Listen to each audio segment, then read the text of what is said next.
Kõigepealt ma peatuks sellel eestikeelsel sõnal jonn ja jonnimine. Ja eestikeelse seletava sõnaraamatu järgi mulle tundub, et see sõna ise on juba provotseeriv. Et kui me vaatame sõna jonn tähendust, siis see on liialdatud tõrksus, kangekaelne visadus ja seal on vist veel öeldud, et rumal, sõge, oma tahtmise tagaajamine. Ja see sõnaväli või tähendus ütleb seda tegelikult, et see kõrvalvaataja või selle olukorra kirjeldaja annab oma hinnangu selle olukorra kohta.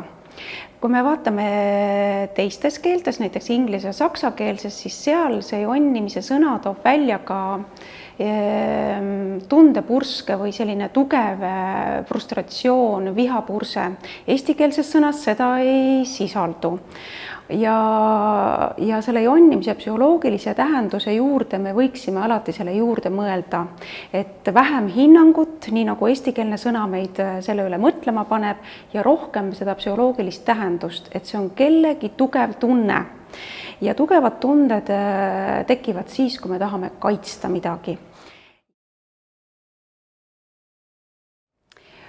Umbes 2-aastaselt tekib lapsel vajadus iseseisvuda, saada enesekindlamaks ja selleks ajaks on tema arengus ilmunud ka sõnavara.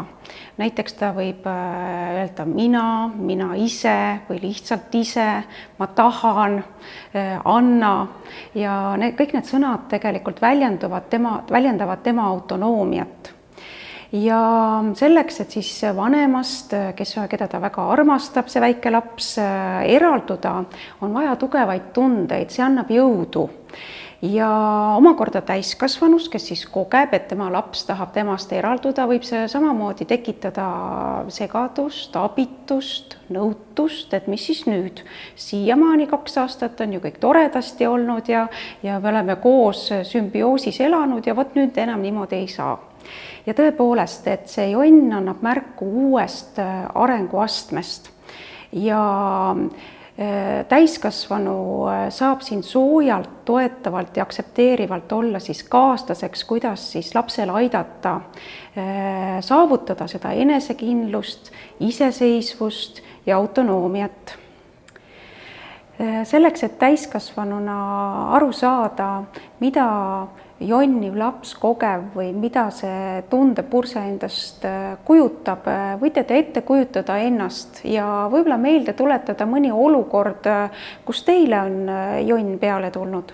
Sest ka täiskasvanud kogevad ohtu mõnikord oma iseseisvusele ja autonoomsusele ja enesekindlusele ja millegipärast mõnedes sellistes olukordades on meile kättesaadavad ainult käitumisstrateegiad, mida me teadsime 2-3 aastaselt.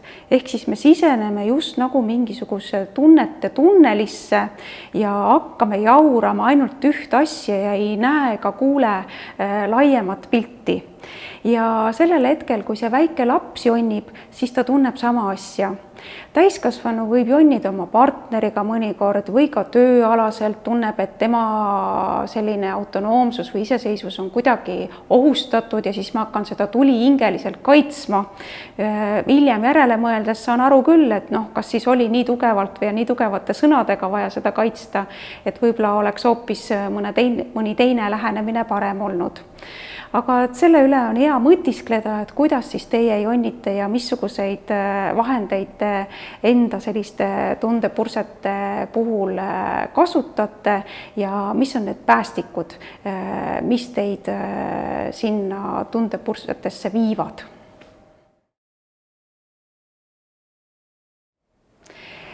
Kui täiskasvanu neid lapse vihapurskeid või selliseid tugevaid tundeid kohtab, siis on tegelikult mõlemal, nii lapsel kui täiskasvanul vaja üle saada nendest tunnetest, et see on nagu esimene protsess, millega siis tegeleda. Täiskasvanu ise peab rahunema, rahulikuks jääma ja aitama ka seda lapsel teha. Ja järgmine protsess, mis on hästi oluline, on see, et sellest protsessist õppimine. et pärast saab siis lapsevanem ise mõelda, et mis see olukord tähendas, mis oli selle lapse vajadus seal, tegelik vajadus või sügavam vajadus ja kuidas siis mina selle toetava täiskasvanuna saan lapsele selles olukorras toeks anda või kuidas ma tahan, et ta küsiks seda oma vajadust ja seda kõike saab siis rahuolukorras õpetada. Nendes tugevate tunnete olukordades on tähtis meeles pidada, et kõige paremini aitab nendest üle saada aktsepteerimine, et jah, see on see tugev tunne ja see läheb mööda. Ja teine asi on see, et suhte hoidmine on samuti tähtis. Hea suhe aitabki lapsel just teiega seda tunnet väljendada ja nendes tugevate tunnete olukorras on hea ka seda suhte säilitamist meeles pidada. Ehk siis, kui ma ise hakkan midagi halba lapsele vastu ütlema, siis võib see suhet kahjustada, et hea on selliseid asju vältida ja selleks on hea rahulikuks jääda.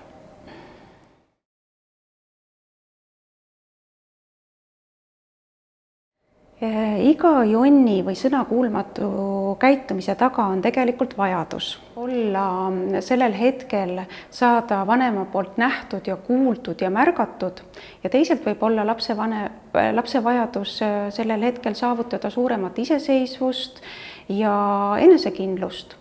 Vanem annab tähenduse nendele käitumistele ja tähtsustab erinevatel ajahetkedel neid momente erinevalt. Mõnikord ta annab suurema tähtsusele selle lapse vajadusele ja mõnikord väiksema tähtsuse lapse vajadusele, kuid tähtsus või lapse vajadus on alati seal, selle jonniva ja sõnakuulmatu käitumise taga. Ja mõnikord täiskasvanu lapsevanem ütleb, et see on lihtsalt tähelepanu vajadus. Ja sellist lauset välja öeldes tegelikult ta ei tähtsusta seda olukorda või sellel hetkel selle lapse vajadust.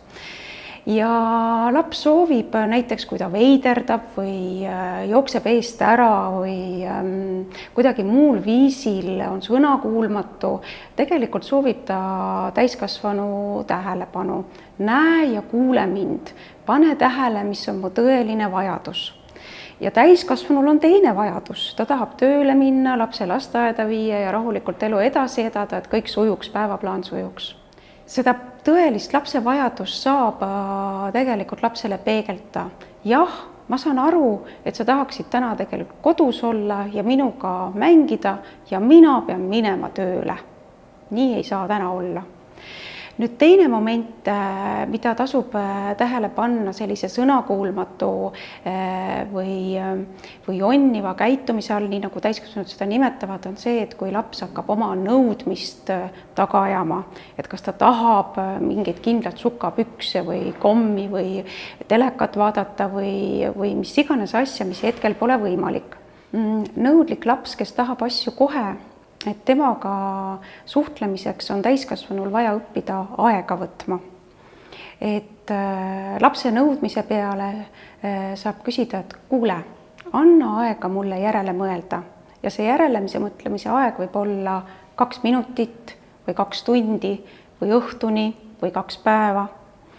Ja siis tullakse koos selle soovi või nõudmise juurde tagasi, siis on juba mõlemal tunded rahunenud ja saab rahulikult arutada, et kuidas sellises olukorras teha, mis on lapsele hea, laps saab kuulata, sellepärast tunded on vaibunud ja täiskasvanu saab ka seletada ja laps on valmis neid seletusi kuulama, sest et tugevad tunded ei sega.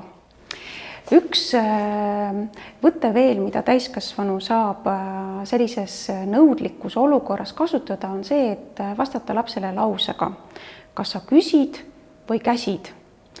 Ja seejärel saab laps ennast korrigeerida, et tõesti, et kui vanem ja laps on ennem kokku leppinud, et kuidas siis selline küsimine käib, missuguseid sõnu küsimise juures kasutada, siis on lapsel võimalik näiteks sõna palun või oma hääletooni korrigeerida selle lause peale.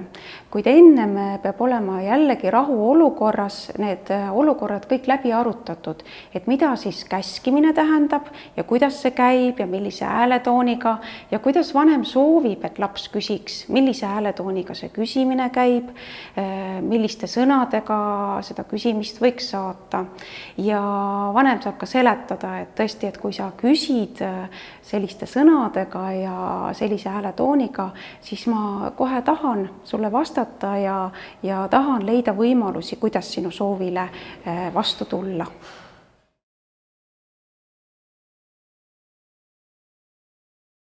Et siin on tegelikult kaks sellist lähenemist. Et üks asi on, et see keskkond, mida ma lapsele saan pakkuda ja kujundada ja läbi mõelda. Ja teine asi on see, et mida ma endaga saan teha, mida mõelda, mida teha ja rahuhetkel millist perspektiivi läbi mõelda. Aga alustame siis sellest keskkonnast.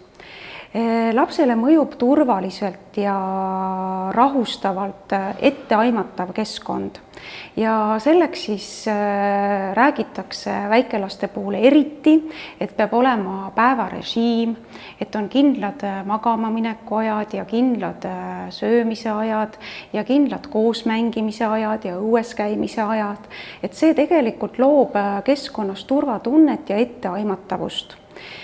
Näiteks sellised ülestimuleerivad keskkonnad nagu mängutuba või siis ka poes käik, kaubanduskeskus.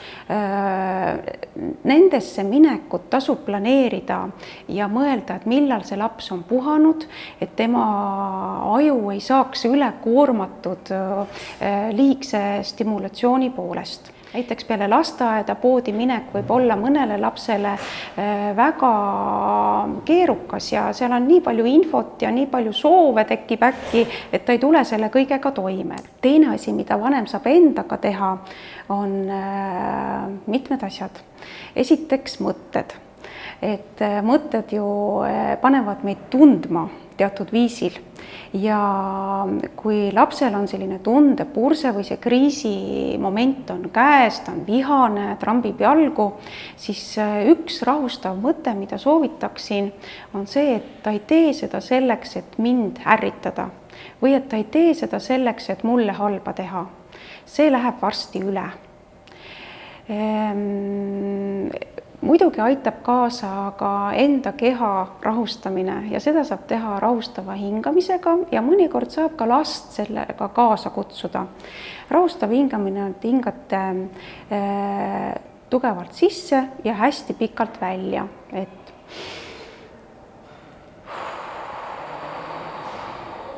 vaatate lapsele silma ja kutsute teda koos hingama.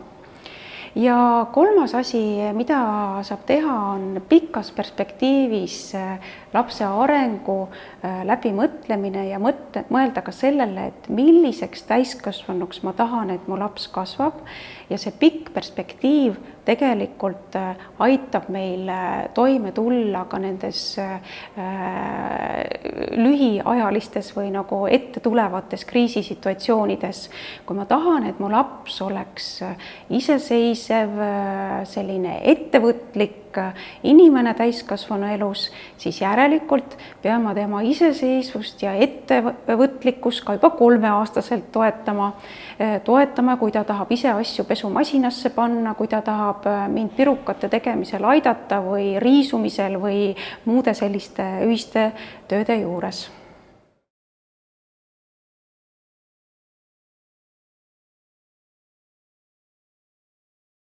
Kui jonn või tundepuhang on käes, siis sageli olukorda kiiresti lahendada ei saa. Et üks kasvamise, kooskasvamise ja kasvatamise põhimõte on see, et see kõik vajab aega ja täiskasvanu peab sinna aega investeerima oma lapsega koos olemisse, olgu see kriisimoment või tore moment. Kuid kui kriis on käes, siis tasub kõigepealt olukorda hinnata.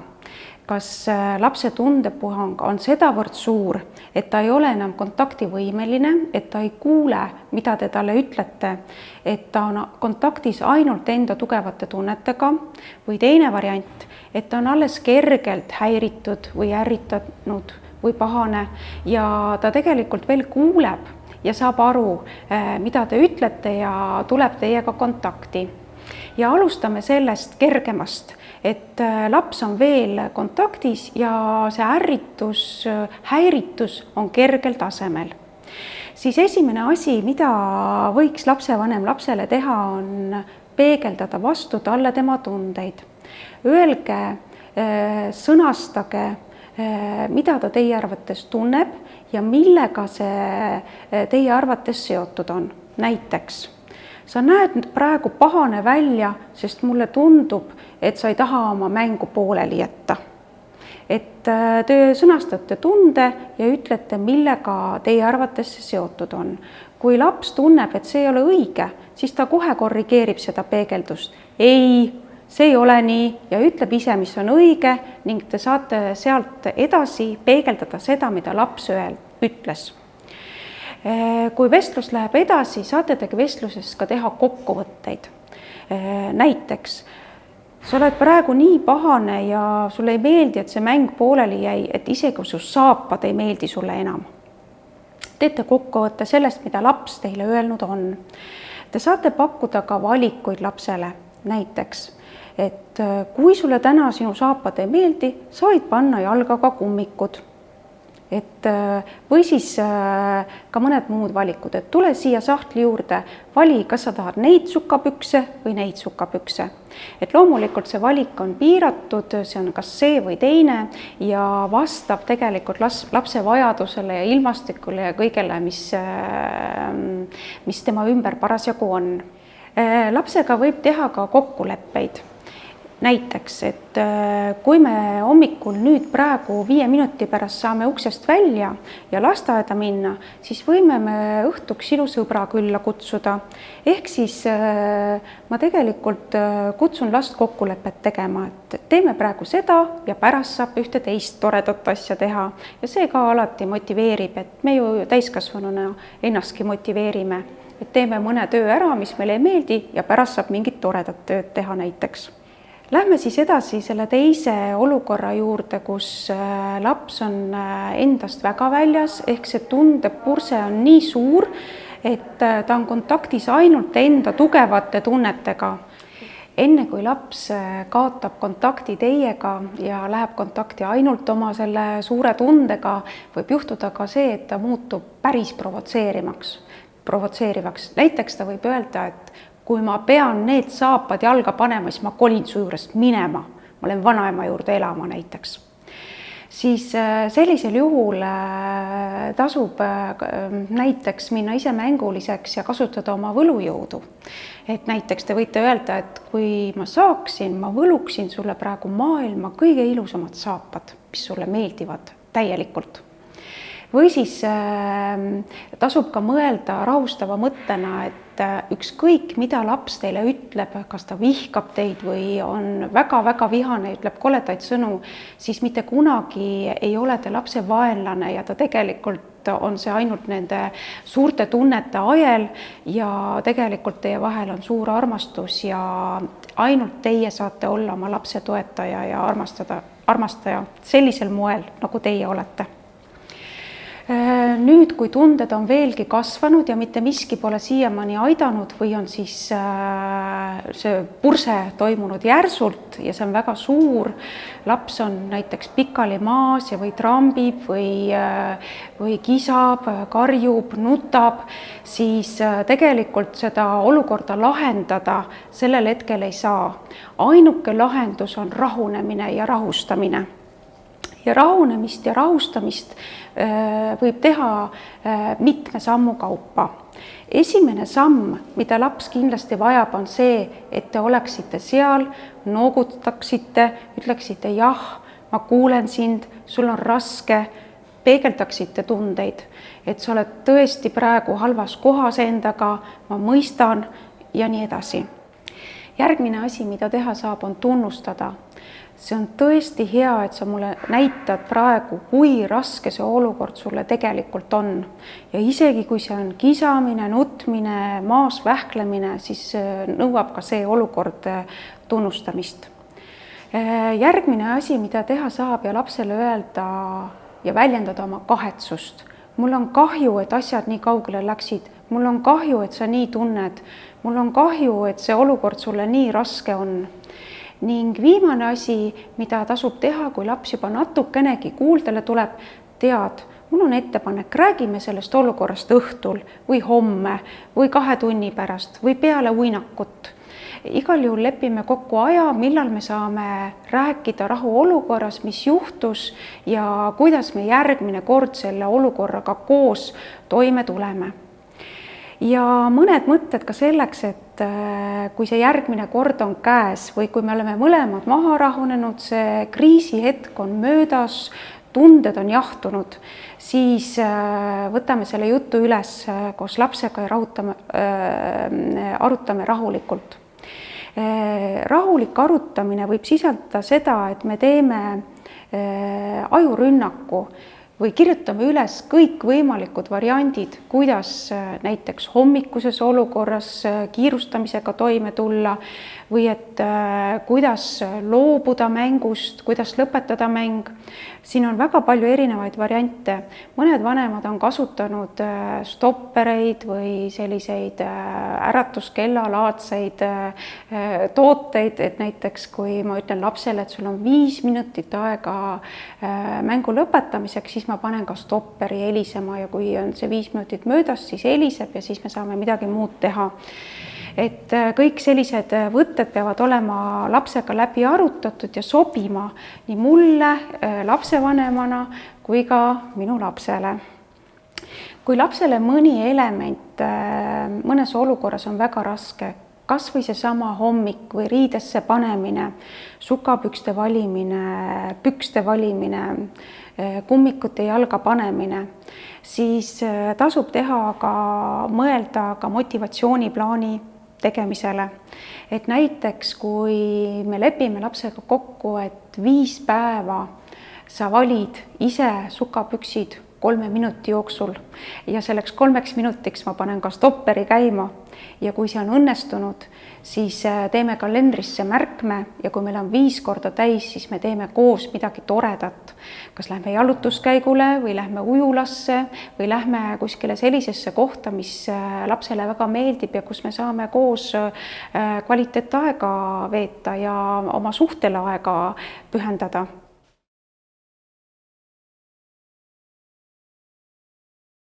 Olukordade läbi arutamine võib sisaldada ka üksikasjalist plaani, näiteks mis on seotud löömisega. Et vahetevahel juhtub nii, et tugevas tundepurskes laps tahab vanemat lüüa või lööbki. Ja neid olukordi tasub taas läbi arutada jällegi rahuolukorras. Kui see olukord on käes siis, ja laps tuleb lööma, siis vanema ülesanne on ennast maksimaalselt kaitsta minimaalse kahjuga lapsele. Või siis ka lapse asju kaitsta minimaalse kahjuga lapsele. Ehk siis kõik liigutused, mis on suunatud lapsele, peavad olema sellised soojad, pehmed ja heatahtlikud. See on kõige tähtsam. Et väga suur vahe on, kas liigutus või nagu selline võte on tehtud sellist vihast ajendatuna või heatahtlikkuse ja empaatiaga ja sellise armastusega. Kui neid olukordi läbi arutada, siis tasub rahuolukorras, siis tasub teha taas nimekiri nendest tegevustest, mida teha löömise asemel. Fakt on see, et löömine toimub ju vihastes olukordades, ehk siis kuidas oma viha suunata selliselt, et see ei kahjustaks ei last ennast ega vanemat ega nende suhet. No näiteks võib lapsele soovitada rusikaga lüüa patja või hammustada patja või pigistada patja ja võib ka kodus välja valida mõned padjad, mis hästi selleks sobivad ja mis on meil koos kokku lepitud, et need ongi need vihapadjad. ja mõnele lapsele võib-olla meeldib rohkem mõnda paberilehte pisikesteks tükkideks tükeldada ja käristada ja pärast ka kõik see tükeldus ja käristus põrandalt kokku korjata. Et need on jälle sellise vanema ja lapse rahu olukorras tehtud kokkulepped ja see koostöö tegelikult viib parematele suhetele, laps hakkab ennast paremini kontrollima, oskab oma viha suunata nendesse olukordadesse, mis ei ole kahjustavad. Ja tasapisi tuleb ka see, et võib-olla ta ei lähegi edaspidi nii vihaseks, aga et kõik tunded tegelikult on inimestel olemas ja neid keelata me ei saa, et lihtsalt on tarvis tasapisi õppida kontrolli saavutama nende üle.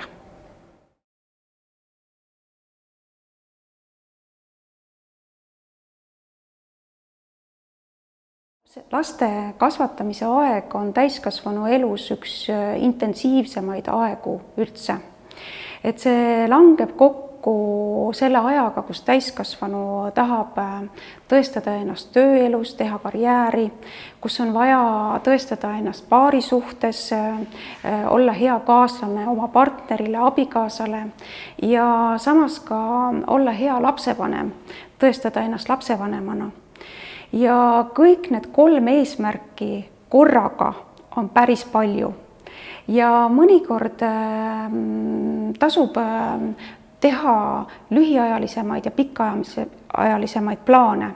Näiteks ma võin 2 päevaks keskenduda rohkem oma paarisuhtele või 2 päevaks keskenduda rohkem oma suhtele lapsega või lastega või 2 päevaks keskenduda rohkem tööle ja neid võib ka teha nädalate kaupa ja tundide kaupa näiteks. Ja mõnikord vanemad mõtlevad, et aga kuidas ma siis saan ikkagi oma töös edasi ja võib-olla ka mõni õping on pooleli. Lapse kasvatamine ja toimetulek kriisidega, tugevate tunnetega on koos kasvamine nii lapse jaoks kui ka vanema jaoks. Laps läbib oma arenguetappe, et täiskasvanuks jõuda ja iseseisvuda ja täiskasvanu läbib koos lapsega enda arenguetappe. Ja need arenguetapid võivad olla erinevad, kui need võivad sisaldada näiteks oma aja paremat planeerimist, oma ressurssidele tähelepanu pööramist ja nende tasakaalus hoidmist ja ressursside all ma pean silmas seda, et ma täiskasvanuna magaksin korralikult, oleksin söönud, ma saaksin rääkida mõne oma sõbraga, puistada südant teinekord, rääkida abikaasaga, hoida suhteid, et ma saaksin ka vahepeal iseenda peale mõelda ja kõige tähtsam ka kohal olla nendes olukordades, kus ma oma pereelus ja oma lapsega tahan päriselt kohal olla. Kasvamine täiskasvanuna sisaldab tasakaalu spontaansuse ja etteplaneerituse vahel.